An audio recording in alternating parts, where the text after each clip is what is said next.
The fluorescent lights hummed their mechanical lullaby as Elena Martinez clocked in at 11:51 p.m., her badge catching the green glow of the time clock. Night shift at Mercy General in Raleigh meant silence and solitude, two things she'd learned to prefer. She moved through the pediatric ward in soft-soled shoes, the kind that didn't announce her arrival, didn't demand attention, didn't exist any louder than necessary. Her scrubs were navy blue, unmarked, anonymous. Her name tag read only Elena Martinez, RN, never Elena, never the full story. The locker room was empty when she arrived, just rows of metal doors and the faint smell of antiseptic and someone's leftover coffee. She opened her locker with the combination she'd memorized on day 1, 14-27-8. Inside, folded with military precision, were her spare scrubs and one pair of worn combat boots, their tan leather creased and scarred like the hands of someone who'd held too many broken things. She tucked them deeper into the corner, behind the extra socks, where no one would see. The boots stayed hidden. That was the agreement she'd made with herself when she took this job 3 months ago. The boots stayed packed away, the past stayed locked down, and Elena Martinez became just another nurse trying to get through the shift without being remembered. The pediatric ward at night was its own ecosystem. 12 beds, 5 occupied. Most rooms dark except for the glow of monitors and the small night lights shaped like moons and stars that parents left behind. Elena started her rounds at midnight, checking vitals, adjusting flow rates, replacing empty bags with the efficiency of someone who'd done this work in conditions far worse than air conditioning and fluorescent light. Room for 12 was different. The chart on the door read Tyler Carson, DOB the 14th of August, 2016, admitted 4 days ago, diagnosis pending. The door was cracked open. Through the gap, Elena could see the boy sleeping, his small chest rising and falling with effort that shouldn't have required effort. He was deaf, she'd noted that in the intake summary, and his hearing aid sat on the nightstand, small and pink, like toys. But this wasn't a playground. His respiratory rate was elevated even in sleep. 28 breaths per minute. Should be 20 to 30 for his age, but at the upper edge. His oxygen saturation read 94%, which was acceptable but not comfortable. Elena stood in the doorway, reading the chart with the same careful attention she'd once used to read situations on a forward operating base in Baghdad, where the smallest detail, a shadow, a sound, a missed vital sign, could be the difference between a Marine walking out or being carried out.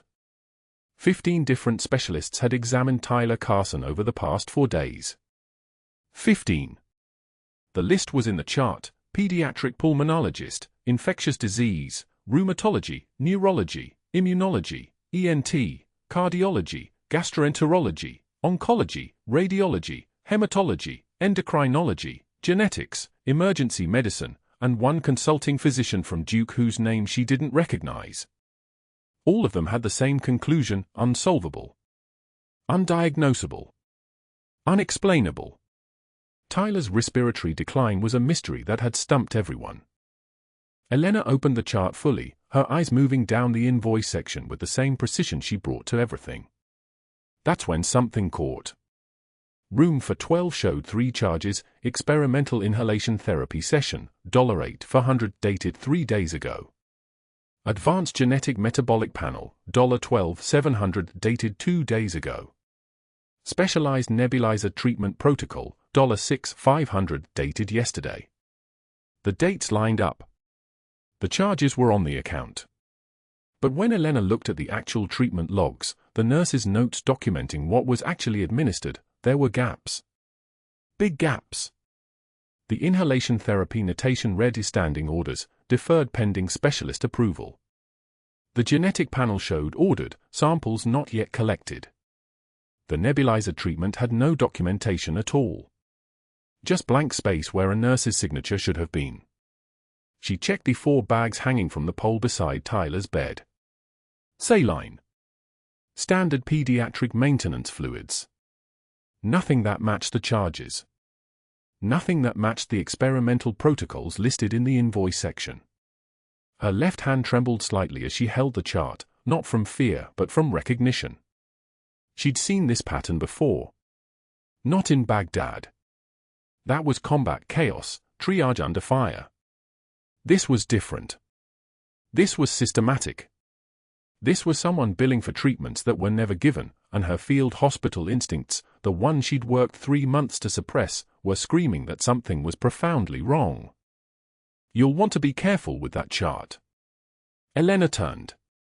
Dr. Hargrove stood in the doorway, silhouetted against the hallway light, his posture relaxed, his voice carrying the kind of confidence that comes from never being questioned. He was tall, expensively dressed even in hospital scrubs, his watch catching the light, something expensive, something that announced its own worth. His name was embroidered on his coat pocket in gold-threaded lettering, the kind of detail only a man with significant resources would commission. He was studying her with eyes that moved slowly, calculating, assessing. Like he was deciding something about her. Like he was taking her measure. "I was just reviewing the chart," Elena said. Her voice came out exactly as she'd trained it to come out, deferential, soft, the voice of someone who understood hierarchy and stayed within her lane. Checking his overnight vitals. The billing codes can be confusing to nursing staff. Hargrove moved into the room with the kind of smooth precision that suggested he'd rehearsed this walk 1,000 times. "I wouldn't want you making assumptions about protocols that are, frankly, above your pay grade. The experimental treatments are part of my research program. They require specific documentation requirements that don't always align with standard charting methods." He was offering her a story. An explanation. A way to unsee what she'd seen. Elena nodded, closed the chart, and stepped back, exactly what he expected her to do. What he needed her to do. She could see it in the way his shoulders relaxed, the way his jaw unclenched. He'd been testing her. Gauging whether she was the kind of nurse who kept her head down or the kind who started asking questions. She'd just shown him which one she was. The relief on his face told her she'd pass some kind of test, but passing the test meant staying silent about something that made her stomach tight. "I understand, Doctor," Elena said. "Good. Night shift work can be isolating." His smile was thin, practiced. "People get ideas. Patterns that don't exist. I'm sure someone like you, with your background, understands the importance of following established protocols without deviation." He paused, letting the emphasis on those last words sit there like a question. He was asking if she understood what he was really saying. If she understood that her past, whatever he thought it was, made her someone who should be grateful for employment, who shouldn't make trouble, who should know better than to start asking questions about billing codes and missing treatments. "I'll be monitoring Tyler's case closely. Very closely. Any concerns you have about his care, you come directly to me. Not to the attending physician. Not to the floor supervisor. Just me. Clear?" "Clear," Elena said. He turned to leave, then paused at the door. "Your nursing background, there's nothing unusual there, is there? Your references from the VA checked out perfectly. Nothing we should be aware of." The question hung in the air. He was asking about her past in a way that made clear he'd already looked into it, already found the carefully constructed paper trail she'd built. The VA employment history that didn't really exist. The references from supervisors who no longer worked. The identity she'd created that could withstand casual scrutiny but would collapse if anyone looked too closely. He was reminding her that he knew something about her wasn't quite right. That leverage was a two-way street. "Nothing unusual," Elena said. "Just nursing." "Just nursing," he repeated, and something cold moved behind his eyes. "That's all any of us are, really. Just doing our jobs." He left before she could respond, his footsteps whispering against the linoleum in a way that sounded like a threat.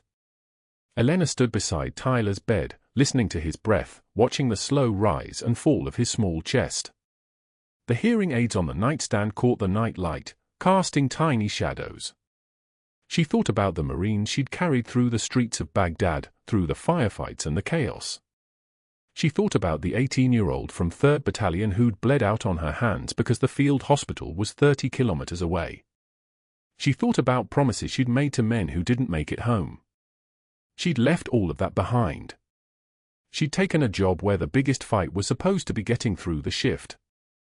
Just a nurse. That's all she was supposed to be now.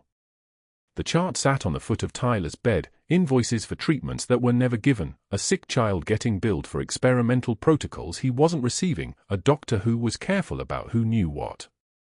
And Elena, who'd sworn she was done fighting, standing in the darkness of a pediatric hospital room at 1 a.m, her left hand trembling, her field hospital instincts activated, feeling every ounce of her training screaming that this situation was not going to let her stay quiet. She heard footsteps in the hallway. Boots on tile. Heavy, deliberate, military cadence. A young security guard passed by Tyler's room, pushing a supply cart. His right sleeve was rolled up, and there, on his forearm, was a tattoo. Her name. Martinez. She'd worked here for 3 months, never acknowledged it, never met his eyes. He was a Marine once, she could see it in how he carried himself, the way his eyes moved, always scanning. He'd probably served under her at some point. He probably had no idea his senior chief was working night shift in pediatrics, keeping her boots hidden in a locker, trying to be invisible. The cartwheel squeaked as he moved down the corridor, and the sound was like a question asking whether she could really do this. Whether she could really be nobody. Whether she could really let a sick child stay forgotten just to keep her secret. Tyler's room was quiet except for the ventilator's mechanical wheeze, a rhythm that had become the soundtrack to Elena's growing certainty that something was catastrophically wrong. She stood at the foot of the bed, chart in hand, her eyes moving between the printed orders and the boy's pale face. 15 doctors. 15 different specialists had examined this child.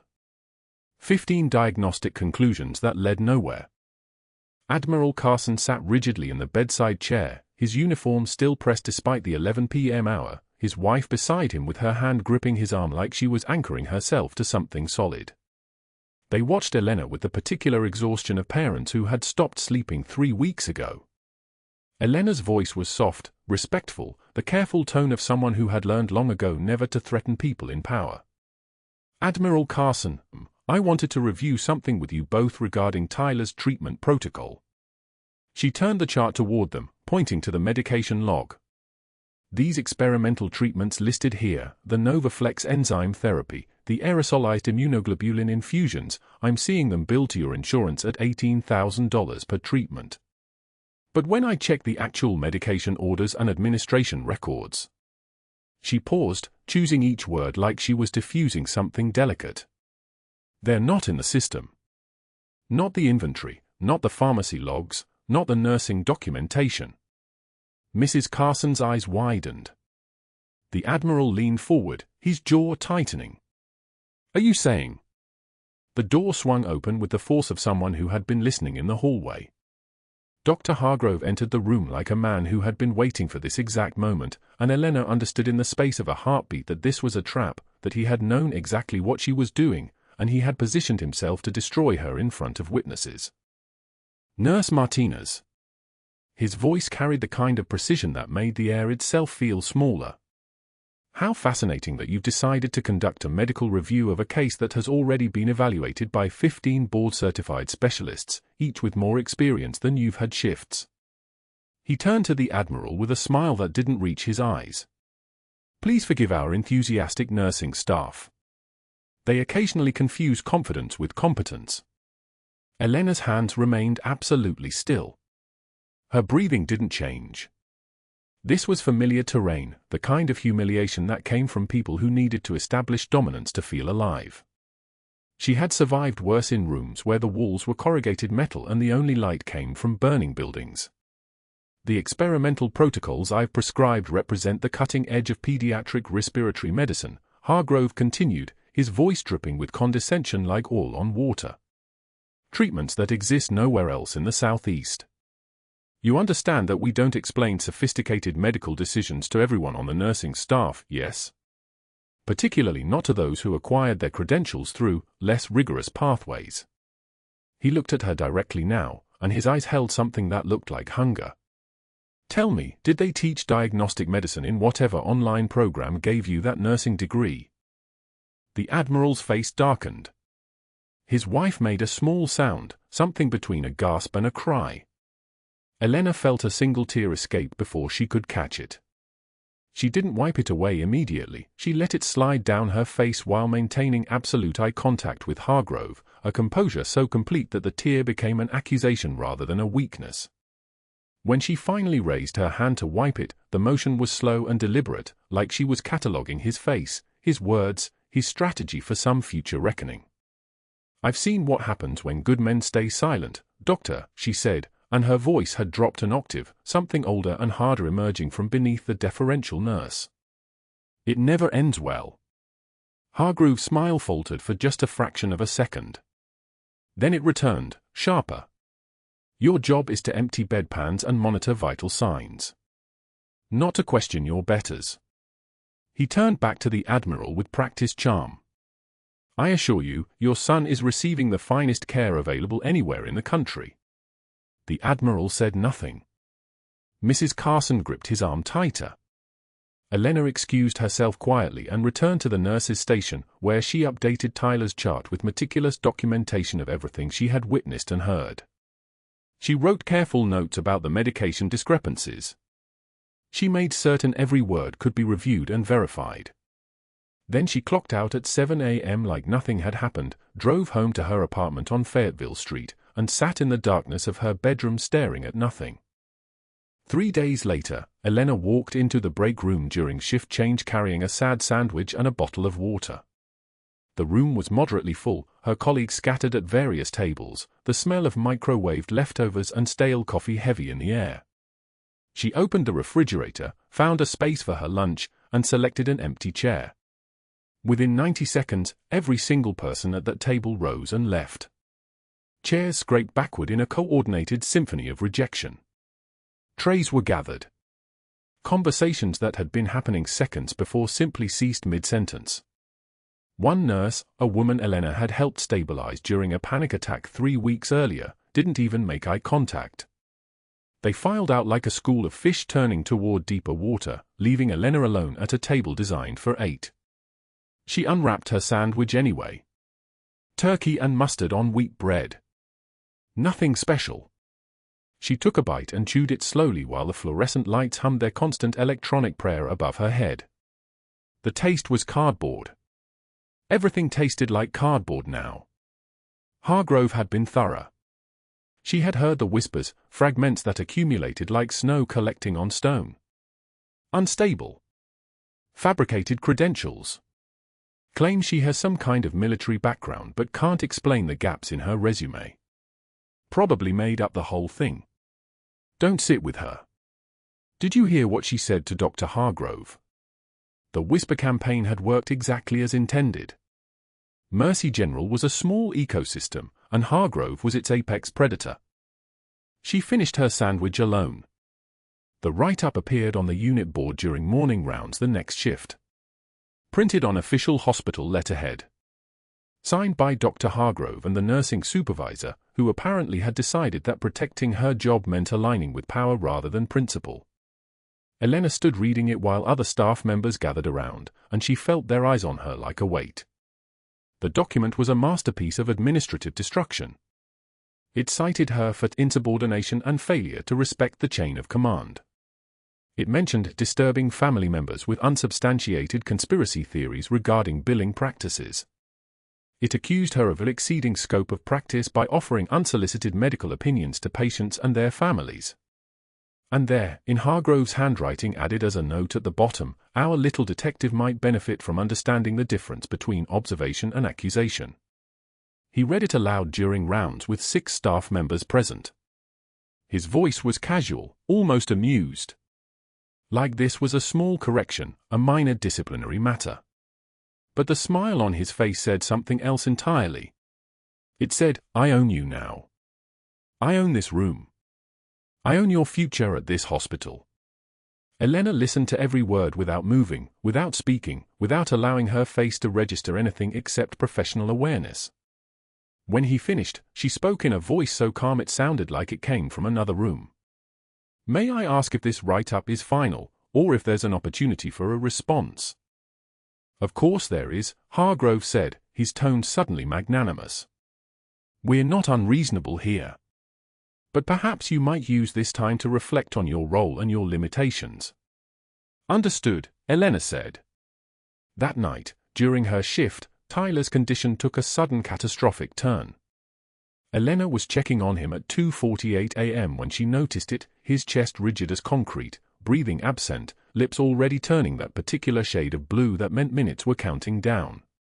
She hit the code button but didn't wait for the response team. Muscle memory took over. 7 years of field medicine in a combat zone, hundreds of trauma saves in places where there was no time for hesitation. She identified the second intercostal space at the midclavicular line. One swift motion. The needle went in with a distinct hiss of pressurized air escaping. Sinus rhythm restored. Color returning to Tyler's small face. O2 saturation climbing, 71. 78, 84. Stable. The resident who arrived seconds later stared at her like she had materialized from somewhere else entirely. Where did you learn? I documented everything, Elena interrupted. Environmental factors, medication interactions, probable underlying pathology. She had already written detailed notes. Clinical. Precise. Recommendations for further testing that might actually save this child's life. Notes that would serve as evidence. But that wasn't the worst part. That wasn't the worst part at all. Because while Elena was still scrubbing Tyler's blood from her forearms, the red swirling down the sink like some kind of terrible metaphor, Dr. Hargrove was already on his office phone. His voice was low, controlled, the voice of a man making calls that required absolute discretion. He was calling the hospital board president at home. Then the Veterans Administration, checking her military credentials, the ones that he had decided were fabricated. Then an external investigator who specialized in credential fraud. He was building his case while Elena's hands were still wet. He was constructing her destruction brick by brick, and she was trapped between two impossible truths: stay silent and let a sick child suffer under the care of a man stealing from him, or speak and watch her entire identity, the one she had constructed to disappear from a life that had broken her, collapse like a building in a controlled demolition. The Admiral found her in the hallway an hour later. His eyes were red. His voice, when he spoke, trembled in a way that military bearing was supposed to prevent. You saved my son's life. Elena said nothing. I don't know what happened to you in that room with Hargrove, the Admiral continued. But I know something happened. And I know you're telling the truth about those treatments. My wife and I, we reviewed the billing statements. We called the pharmaceutical company. They have no record of those drugs being shipped to this hospital. Still, Elena said nothing. Whoever you are, the Admiral said, whatever you've been trying to hide, my son is alive because of you. That matters more than anything else in this hospital right now.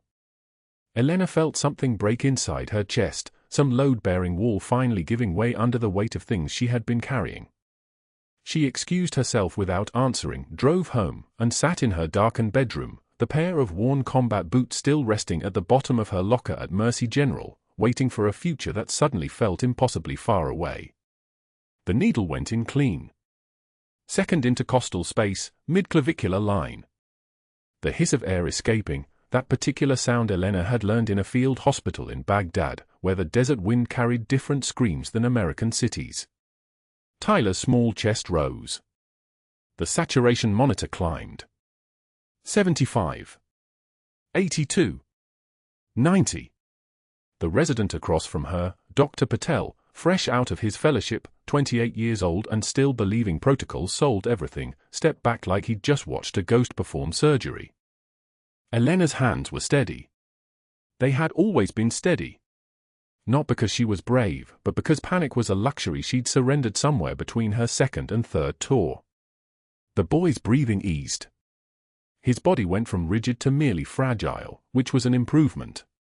She didn't speak. She didn't explain. She simply moved to the crash cart, logged the intervention in the system with clinical precision, and noted the time, 2:51 a.m. Dr. Patel still hadn't moved. His mouth was slightly open, the expression of someone watching a nurse perform a procedure that technically required a physician's order, that technically fell outside the scope of practice for someone in her position. "You've done this before," he said. "Not a question." Elena glanced at him. Her voice remained flat, professional, the tone she'd perfected across 8 years of anonymity.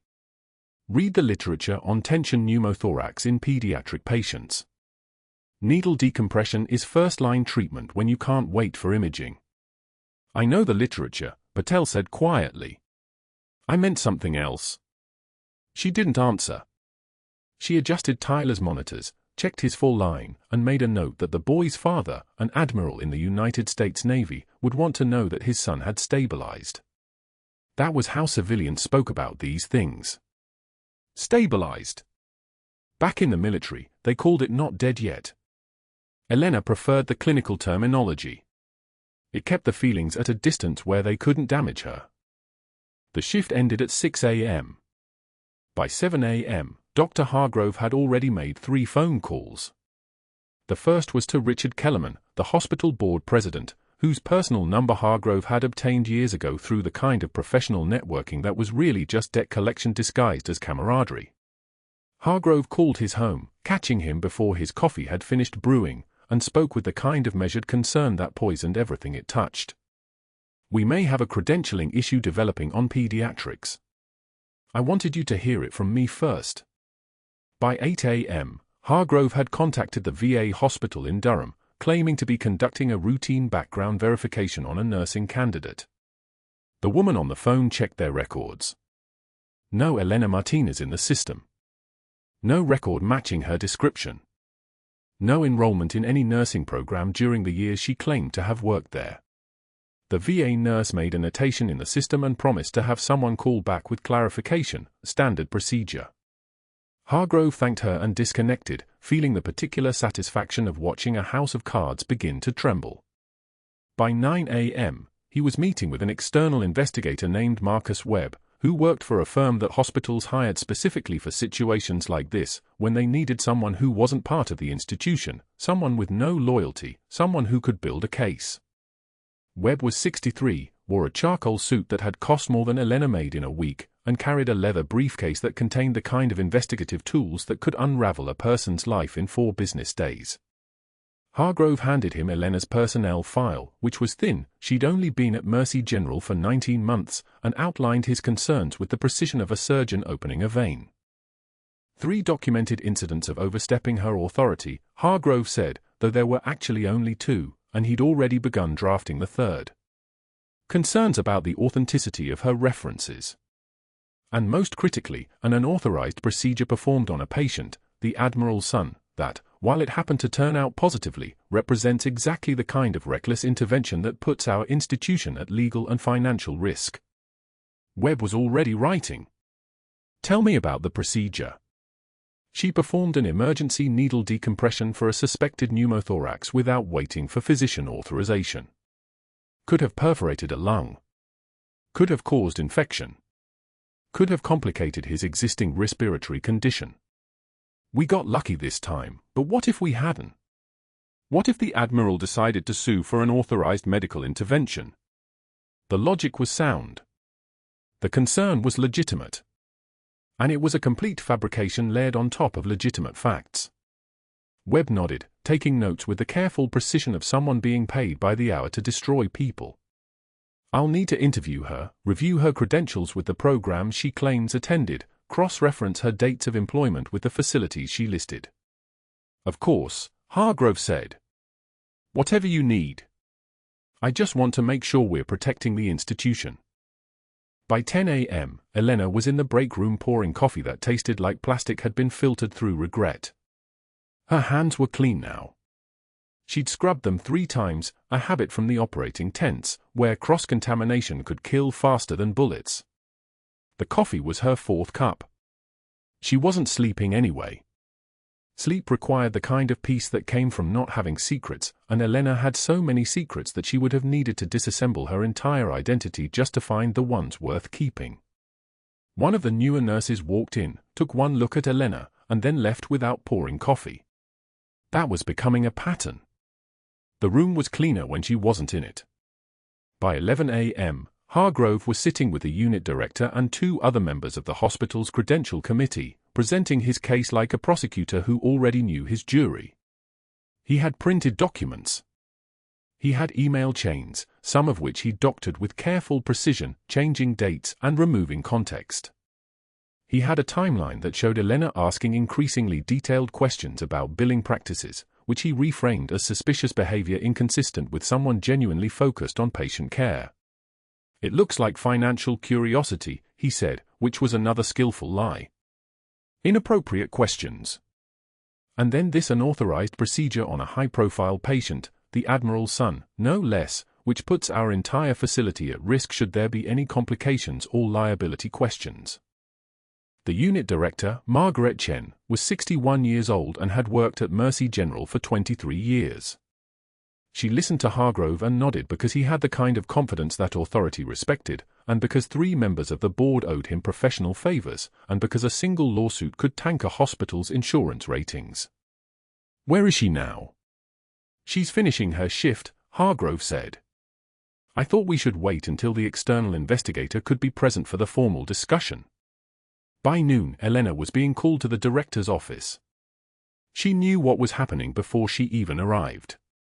Hospitals had their own language, and one of the first words they learned to speak was termination. It never looked like termination at first. It looked like administrative leave pending investigation. It looked like paid suspension while we verify some details. It looked like an opportunity for you to clarify your background. But Elena had seen enough military separations to understand that the language didn't matter. The outcome was already decided. The office smelled like furniture polish and the particular sterile anxiety that only large institutions could manufacture. Margaret Chen sat behind her desk, flanked by 2 board members Elena didn't recognize. Marcus Webb sat in the corner, his leather briefcase resting against his leg like a weapon. Hargrove stood near the window, his posture suggesting he was simply a concerned colleague present to ensure the integrity of the process. "Elena," Margaret began, "we need to discuss some concerns that have come to our attention regarding your background and your conduct on the unit." Elena's hands were folded in her lap. She didn't interrupt. She didn't defend.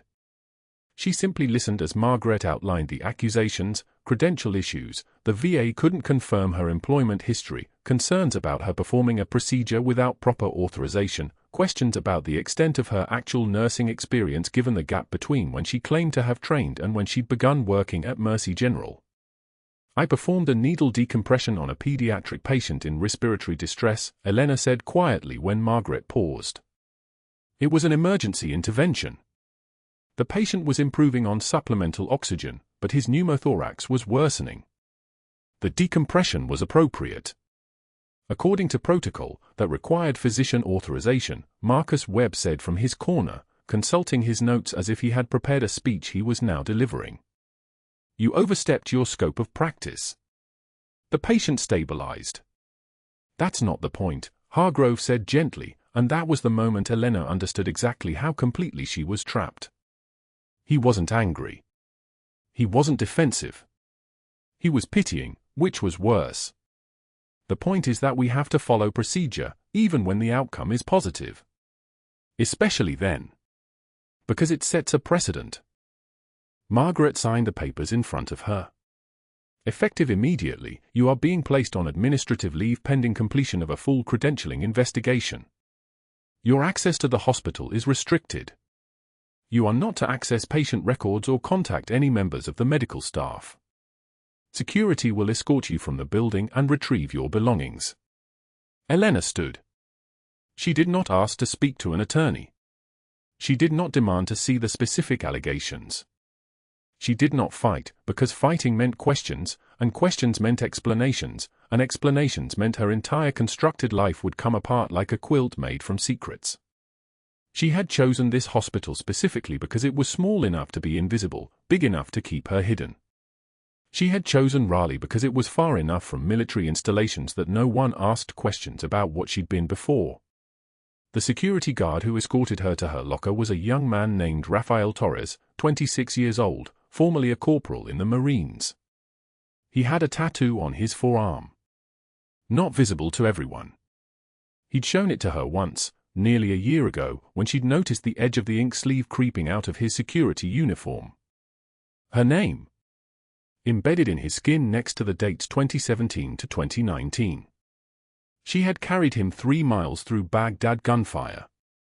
She had applied pressure to a wound that should have killed him and told him, over and over, that he would make it home. He did make it home. He didn't recognize her. She had been very thorough about that. He helped her pack her locker with professional distance. The worn combat boots went into a cardboard box along with her personal items. A coffee mug. A photograph she'd kept of a forward operating base at sunset. Compression socks. The small things that made up a life when that life had been reduced to occupying space inside an institution that no longer wanted her. "Sorry about this," Raphael said, his voice carrying the particular gentleness of someone who had learned that life could change without warning or logic. "It's fine," Elena said. They walked to the front entrance. The morning sun was bright enough to hurt. The parking lot smelled like heat and asphalt and the kind of failure that only felt like freedom if you didn't examine it too closely. The security guard handed her the box. Their hands didn't touch. His eyes remained on her face for exactly 3 seconds, something flickering in them, the way neurons sometimes fire in patterns that almost create meaning, and then he looked away. Elena drove home.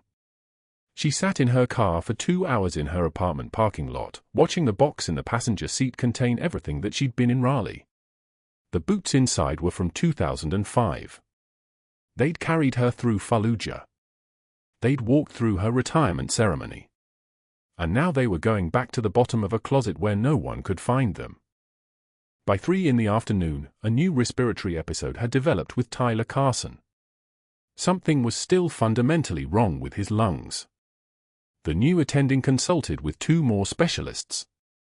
By evening, all 15 doctors who had examined him over the past 6 months had aligned on their diagnosis. Nothing more could be done. The boy's condition was stable, but unchanging. Eventually, his lungs would tire. Eventually, without the person who had known how to read the silence between his heartbeats, the boy would decline. Elena didn't know this yet. She was sitting in her apartment, staring at a pair of worn combat boots, trying to remember how to breathe like a civilian. 3 weeks later, Elena sat in a waiting room at the Durham VA Medical Center, the fluorescent ceiling panels casting everything in the color of institutional surrender. The room smelled like old coffee and the particular staleness of a place where hope goes to wait. Her appointment slip said 1:22 p.m. It was 2:13. Time moved differently in rooms like this. A Marine with one leg sat 2 chairs over, scrolling through his phone with the mechanical precision of someone who'd learned to do everything with one hand. His prosthetic rested against the armrest, the socket still shiny where it was new. Beside him, a sailor gripped her own knees so tightly her knuckles had gone white, rocking slightly in rhythm to music only she could hear. An Army veteran with burn scars covering half his neck stared at a wall calendar from 2 months ago without blinking. These were her people. Soldiers. Marines. Sailors. The ones who'd seen what couldn't be unseen. Elena had treated 3 of them in Baghdad. She didn't know their names now, but she recognized the weight they carried, the particular slouch of a person learning to exist in a body that no longer felt like home. The therapist's door opened. A woman with captain's bars on her jacket emerged, her eyes red but determined. She nodded at the waiting room like she'd just made a decision she could live with. The receptionist called the next name. Not Elena's. Not yet. A voice inside her head, the voice that used to give orders under helicopter rotors, whispered that she could leave. Walk out. Get in the car and drive until the city became farmland became sky. She'd done it before. She'd walked away from everything once already. But her boots were in her apartment now, sitting on the floor beside her bed like an accusation. She'd taken them everywhere for 18 years. Then she'd hidden them. Then they'd come home with her after security escorted her out of Mercy General with a cardboard box and a termination letter that cited insubordination and disturbing family members. The boots had always been honest. They'd never lied about who she was. Elena Martinez. The receptionist didn't look up. Elena stood. Her legs obeyed. Her hands didn't shake. Everything worked except the part that let her remember why any of this mattered. The therapist's office was exactly what she expected: comfortable furniture, plants on the windowsill, the kind of neutral space designed to make breaking down feel like a reasonable thing to do. Dr. Sarah Chen, according to the nameplate, sat with her pen already moving across her notepad. They hadn't said a word yet and Chen was already documenting something. "Let's talk about what brought you in," Chen said. Elena Saturday. The chair was too soft. It swallowed her. "I left the Navy 18 months ago," Elena said. "Medical retirement. PTSD." The words came out like a report. "Clinical. Distances. Every gunshot became a backfire. Every casualty became my fault. The weight of it," she paused. "Precision. That was the only way through. 217 lives I saved. 3 I lost. The math doesn't balance the way it should." Chen wrote something. "What made you choose to work as a civilian nurse?" "I needed to disappear," Elena said. It was the most honest thing she'd said in 3 weeks. "I needed to be someone nobody knew. Someone with no rank, no command, no weight behind the decisions. Just a woman who could help without being responsible for the entire structure around her." Did that work? Elena thought about the cardboard box. About the young Marine with her name on his arm, looking past her face like she was a ghost. About Tyler Carson's small hand gripping her wrist, the warmth of a child who trusted her, before everything collapsed. "No," Elena said. Chen set down her pen. "Tell me about the situation that led to your firing." The story took 17 minutes. Elena used the same precision she'd used in field hospitals, moving through events like vital signs, the discrepancies in billing, the confrontation with Dr. Hargrove, the emergency procedure, the firing. She didn't embellish. She didn't apologize. She stated facts. When she finished, Chen didn't write anything for a long time. The silence in the office became its own thing, thick and present, like a third person in the room. "You saved that child's life," Chen finally said. "Yes. And you were fired for it." "For questioning the billing codes," Elena corrected. "For stepping outside my role." "For insubordination." "No," Chen said, and something in her voice changed, something that sounded like certainty. "You were fired because Dr. Hargrove couldn't have you asking the right questions. Because you were looking at his numbers and you could read what they meant. Because you were competent enough to be dangerous." Elena had not expected that. She'd expected the therapeutic language, the gentle pathway back to trust in the system. Not this. Back at Mercy General, in a pediatric room on the 3rd floor, Tyler Carson's oxygen saturation was dropping again. The monitors traced their familiar pattern. His breathing had become shallow, his small chest working harder than any 8-year-old child's chest should work. The nurses who'd once passed Elena in the hallways, the ones who'd left when she sat down, who'd accepted that she was unstable, who'd heard Hargrove's whispered campaign and believed it, now watched the numbers fall with a growing sense of dread. Code team was called. The 15 specialists who'd consulted on Tyler's case arrived again, their binders and notes and expertise gathering in the room like a chorus of limitation. The boy's 3rd pneumothorax in 4 weeks. His 3rd collapse. The pattern that should have told them something, but didn't. Hargrove stood at the periphery, watching with the particular kind of calm that came from knowing he'd protected himself. Whatever Elena Martinez had documented, whatever notes she'd left, whatever recommendations she'd made, those were buried now. His team had seen to it. Her access had been removed. Her voice had been silenced. Her presence had been erased. The 15 doctors conferred.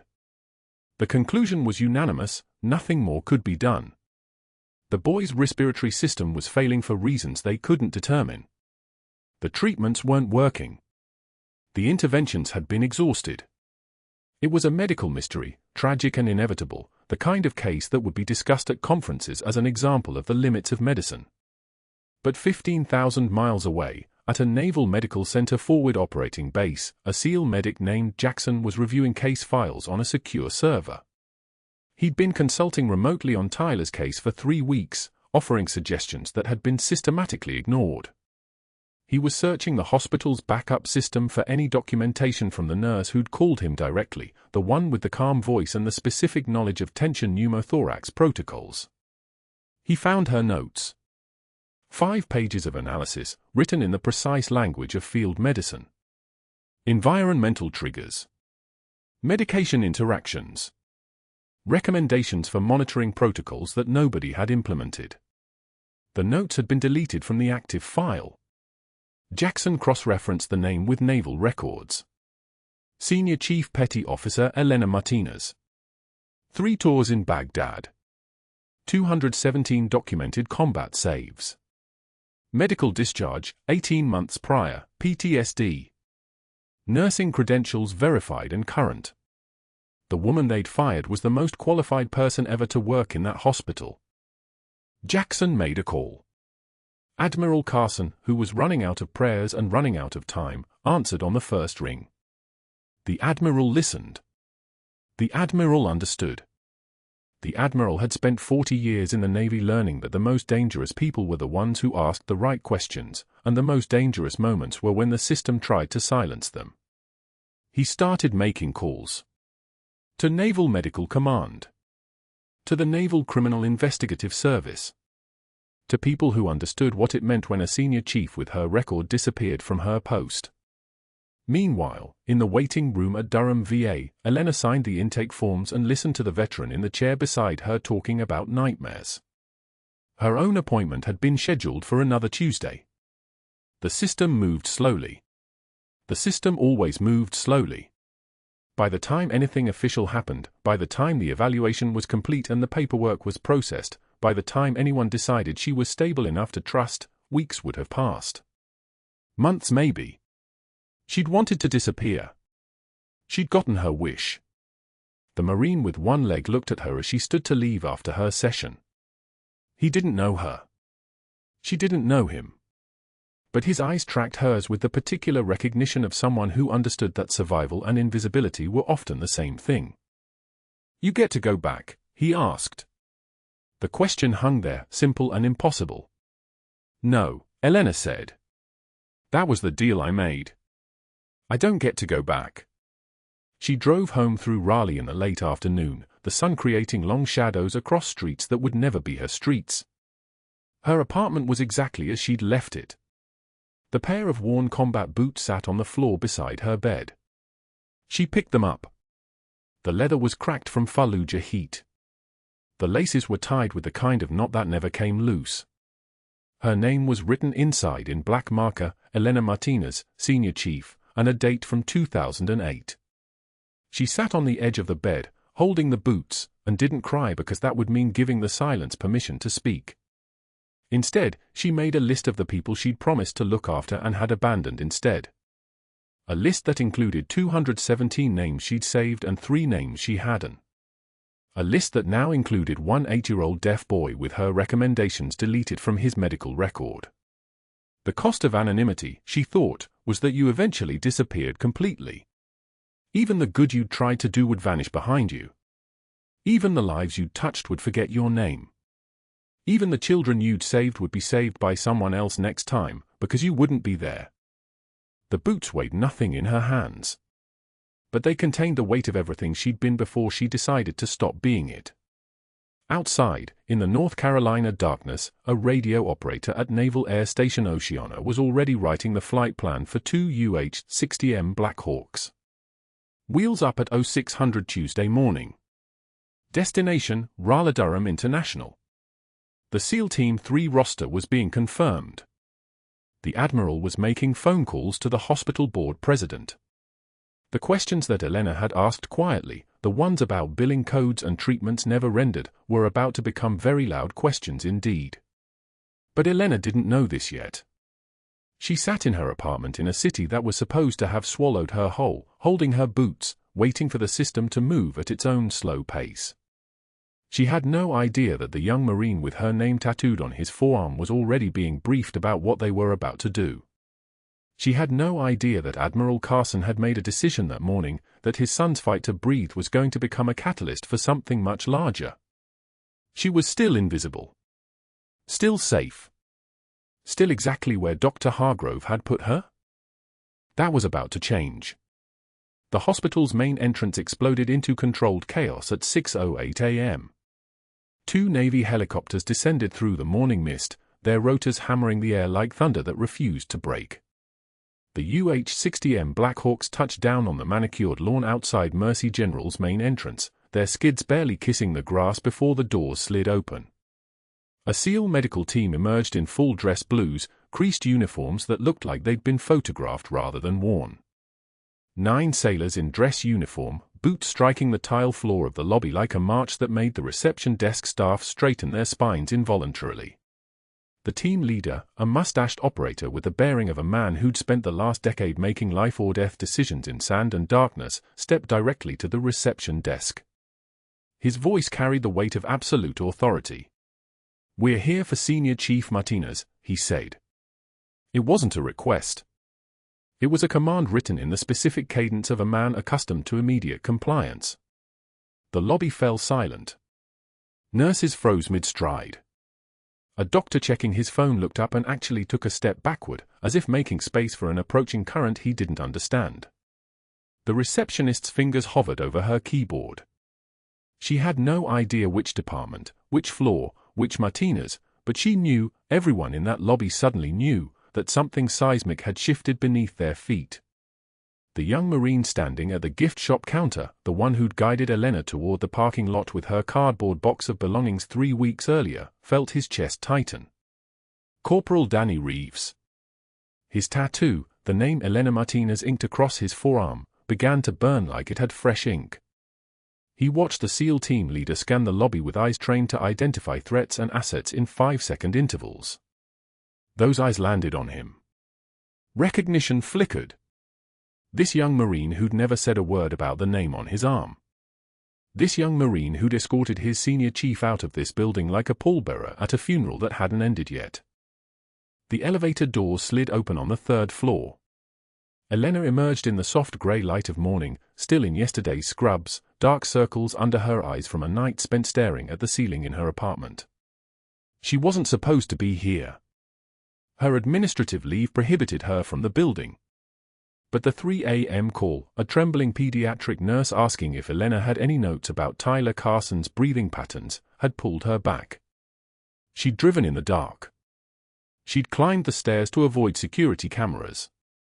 She'd checked on the boy who'd been declared unsolvable by 15 different specialists, the boy whose life she'd saved and lost in the same motion. Tyler's breathing was shallow. His oxygen saturation hovering at 92%. Unstable. Wrong. Everything about his presentation screamed something Elena's hands recognized even though her brain couldn't yet name it. She was walking toward the stairwell when she heard it. The rotor wash. The specific percussion of a Blackhawk's blades cutting air, a sound she hadn't heard outside of combat zones in 8 years. A sound that didn't belong to a civilian hospital in Raleigh, North Carolina. She froze. Not fear. Muscle memory recognizing a signature. The sound grew louder, closer, overhead. Then, silence. The rotors spooling down. Elena's jaw clenched once. She kept walking. The SEAL team leader stood in the lobby with his 8 men arranged in formation behind him like a physical manifestation of institutional will. The hospital administrator, a thin man named Caldwell who'd authorized Elena's firing based on Hargrove's carefully assembled fabrications, stepped out of the elevator with his phone already in his hand, already preparing excuses, already calculating which board member might protect him. The SEAL team leader turned toward him without moving his feet, a rotation that was somehow more menacing than any physical advance. "Which floor?" the SEAL asked. His voice had the tone of someone unaccustomed to repetition. "She's not." Caldwell started. "Senior Chief Martinez." "Now." Caldwell's pointing finger trembled slightly as he directed them to the stairs. The SEAL team moved like water flowing through a gap in stone, efficient, inevitable, thorough. They climbed in silence. Their boots on the metal stairwell sounded like a countdown in reverse. Elena heard them coming. Footsteps. Multiple sets. Heavy. Organized. Tactical. She stopped in the hallway outside Tyler's room and turned to face them, her posture unchanged, her breathing steady, her worn combat boots planted against the polished floor with the grip of roots. The SEAL team leader emerged through the stairwell door first, scanned the corridor, and moved directly toward her. Up close, she could see the lines around his eyes, a man who'd spent years squinting at horizons that wanted to kill him. He came to a stop 3 feet away. In his dress uniform, he looked like a question being asked in a language Elena hadn't heard in a long time. Senior Chief Petty Officer Elena Martinez, he asked, though it was abundantly clear he already knew. Elena didn't move. That was a long time ago, she said. Her voice had dropped an octave from the deferential nurse voice she'd cultivated at Mercy General. Older. Harder. Something underneath the words now that hadn't been there for weeks. Not long enough for Danny Reeves to forget 3 miles through Baghdad. The SEAL tilted his head toward the young Marine guard who'd followed them upstairs. Not long enough for the 214 Marines of Dark Horse, 3rd Battalion, 5th Marines, to forget why they came home breathing. The SEAL paused. His next words were spoken without emotion, which made them infinitely more powerful. Admiral Carson made some phone calls. Naval Command got curious about why the top trauma nurse in the 3rd Battalion's history was working night shifts in Raleigh under her birth name. Then they got curious about your discharge paperwork. Then they got very curious about why your file had a flag on it. The sound of Tyler's heart monitor echoed through the hallway from the room behind Elena. Steady. Alive. A rhythm that shouldn't have been possible without her hands. The Admiral appeared in Tyler's doorway, still in his dress uniform from an emergency flight from Norfolk, still processing the revelation that his son's mysterious decline had a rational explanation, that every 15 specialists who'd declared his case unsolvable had missed what one fired night shift nurse had caught immediately. Behind him, Tyler, awake and small, his hearing aids picking up the booted footsteps and the low register of military voices. The boy's eyes widened not from fear but from recognition. Recognition of his senior chief. Recognition of the woman who'd been fired for trying to save him. Tyler's voice emerged small but clear, his hearing aids amplifying each word into the hallway. Senior Chief Petty Officer, he said, the formal rank precise on his tongue, the way only a military child could manage. He wasn't asking. He was confirming. He was remembering. A child's accuracy cutting through institutional lies like a blade. The SEAL team leader's jaw tightened. Just slightly. Just enough to show Elena he understood the power of that small voice. He turned to the young female petty officer standing to his left. Petty Officer First Class Sarah Chen, Navy Medical Corps, who'd reviewed Elena's sealed military file at 4 a.m. when the Admiral's office had requested expedited security clearance. Sarah opened the folder she'd been holding against her dress blues. Her hands were steady as she read. When she spoke, her voice trembled, not from fear, but from the weight of what she was being asked to confirm. 3 tours, Baghdad Field Hospital, Chen began. 217 combat saves. She paused. Her eyes rose to meet Elena's, and Elena saw something in that young officer's face, the recognition of legend, the knowledge that you were reading accomplishments that belonged to someone who'd already achieved in 8 years what most medical officers worked 24. Chen continued. 3 times nominated for the Navy Cross. Twice for Silver Star. She turned the page, and her voice dropped to something almost reverent. And you actually received the Navy and Marine Corps Medal for the 2011 Sanjin Valley evacuation.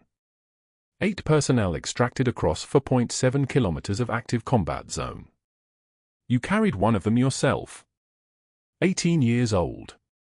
Shot through both legs. That was Danny. Still standing in the hallway. Still bearing that name on his forearm. still breathing air that Elena's hands had kept flowing into his lungs when the morphine should have put him under, when the shock should have killed him, when 3 different medevac attempts had failed and there was only one direction left to go, forward on foot, through dust and noise and the specific kind of pain that separates who you are from who you become. The SEAL team leader continued. 3 bronze stars with valor. 2 purple hearts. You are the reason half the Marines in the 3rd Battalion came home alive instead of coming home in flag-draped boxes. He paused. The next sentence landed with the weight of something that should have been obvious, something the hospital had missed, something 15 specialists should have recognized. And you're the reason Tyler Carson is breathing right now. Your treatment protocols. Your notes. All of it. He waited. Then all of it was correct. Admiral Carson stepped forward. His dress uniform glowed white under the hospital fluorescent lights. His bearing was perfect, the posture of a man who'd spent 42 years being exactly who he said he was, unlike the woman standing before him, who'd spent 3 weeks trying to be someone she wasn't. He came to attention, and his right hand moved in a motion Elena had trained herself not to expect, a formal salute, rendered to the floor of a pediatric hospital corridor by a naval officer of flag rank to a woman in scrubs that still bore trace amounts of his son's blood from 3 weeks prior. Elena didn't flinch. She didn't tear up. She didn't collapse under the weight of being seen for the first time since she'd checked into that hospital job under a borrowed identity. Instead, she saluted in return, the motion so automatic, so deeply embedded in her nervous system that her body didn't need permission from her conscious mind. The salute of someone who'd been a warrior before she was ever a nurse. The salute of someone coming home. "Welcome back, Senior Chief," Admiral Carson said quietly. "My son has something to show you." Behind him, Tyler held up a drawing, crude, rendered in blue crayon. A woman in boots standing next to a boy with hearing aids. Sky above them. Sunday. No walls. No machines. Just the 2 of them standing in open air, finally breathing. By 9 a.m., the hospital's CEO had authorized a complete audit of Hargrove's billing records.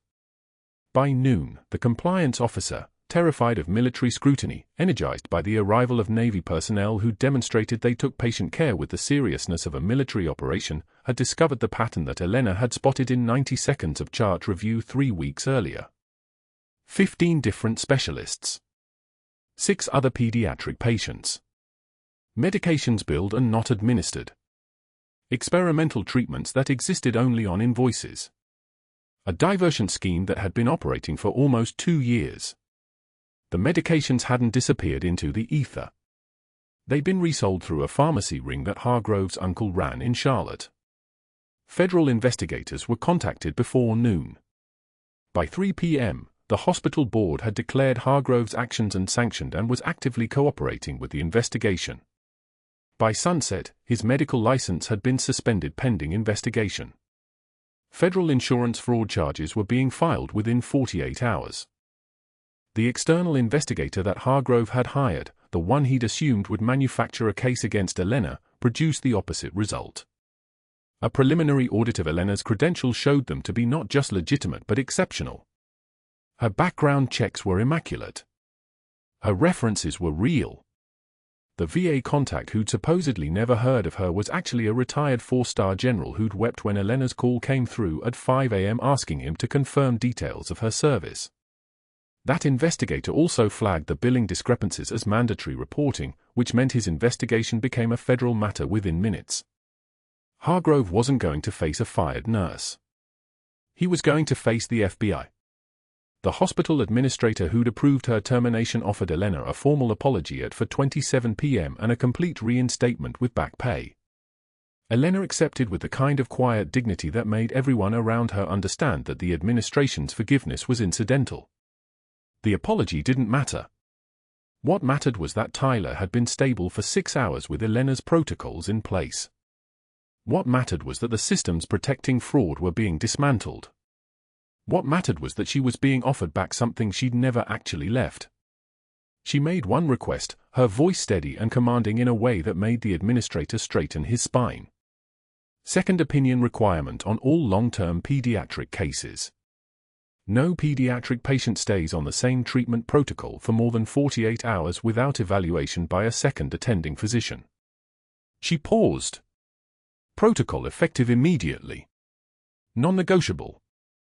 The administrator nodded. He understood he was being educated in the difference between apology and accountability. By 6:15 p.m., Corporal Danny Reeves stood at Dr. Hargrove's office door with a cardboard box identical to the one he'd handed Elena 3 weeks earlier. Inside was Hargrove's personal items, carefully removed by hospital HR. The doctor sat at his desk, face grey with a specific shade of shock that comes from watching your entire life collapse in 6 hours. Danny set the box down with care. His tattooed forearm, Elena Martinez's name in capital letters, was deliberately visible, rolled-up sleeve making the ink impossible to miss. "I believe you know the way out, sir," Danny said. His voice carried the weight of someone who'd learned command from watching Elena perform it under impossible conditions. Not rude. Just factual. Just absolute. Just the kind of instruction that required compliance. Hargrove tried to bluster about lawsuits, about wrongful termination, about his connections and his colleagues who would support him. Danny didn't listen. Security arrived, 3 other hospital guards, all of them younger, all of them standing slightly taller because they'd watched a lieutenant commander come to their facility and save a sailor. Hargrove was escorted through the same lobby where he'd humiliated Elena Martinez in front of her patient's parents. Staff members who'd abandoned her at the break room table now found sudden business elsewhere, sudden reasons to look at their shoes. His office was cleared by sunset. His faculty email was disabled. His parking pass was deactivated. By 8 p.m., the hospital directory no longer contained his name. Elena stood in Tyler's room at 7:23 p.m., watching the boy sleep peacefully, his breathing finally stable, his oxygen saturation back to 97%, his chest rising and falling with the rhythm of a child who was going to survive this. Admiral Carson entered quietly, closing the door behind him. The chapel bells in the distance marked the hour, 6 sonorous tolls that echoed through the hospital's corridors.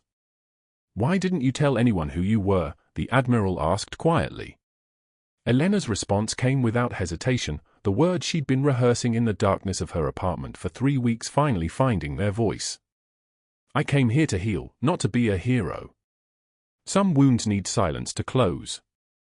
She didn't turn from the window where she watched the city lights coming up over Raleigh. "I left the Navy because I couldn't carry one more death. Couldn't turn one more casualty into a success metric. Couldn't pretend that heroism was the same thing as healing." She paused. "And then I came to a civilian hospital thinking I could be both invisible and useful. Thinking I could help without being required to be what I used to be." "And now?" the Admiral asked. Elena finally turned from the window. She looked at Tyler, this deaf child who'd been declared unsolvable by 15 different specialists, who'd been written off, who'd been marked as someone's failed case study. She looked at the Admiral. She looked at the boots on her feet, the same ones she'd taken off 8 years ago, convinced she'd never need them again. Convinced that armor wasn't something you wore anymore. "Now I remember why I became a nurse in the first place," Elena said. "It wasn't to escape from who I was. It was because I needed to help. And I couldn't do it by pretending." The Admiral nodded slowly. He understood what that cost, the armor you put back on, the person you become when you stop hiding. He reached forward and placed a hand on her shoulder, a gesture that was distinctly paternal, that carried the weight of gratitude rendered to someone who'd saved what he loved most. "Welcome home, Senior Chief," he said quietly. And then he left to call Naval Command back and inform them that Senior Chief Petty Officer Elena Martinez was transitioning to full civilian status on her own terms, effective immediately. 6 months later, someone spotted Dr. Hargrove teaching CPR certification at Raleigh Community College for $16 an hour, his medical license suspended indefinitely pending the conclusion of federal insurance fraud charges that would likely end his career permanently. His name became what certain hospitals used as a teaching example in ethics seminars. His former colleagues didn't speak to him. His family had quietly moved to Greensboro.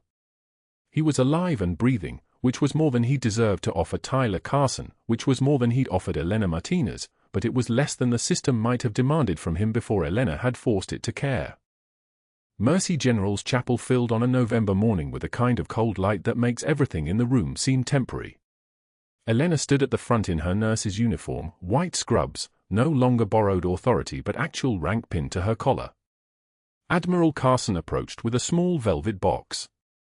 The ceremony was brief. Formal. No cameras, as Elena had requested. Just the people who mattered. The SEAL team who came for her.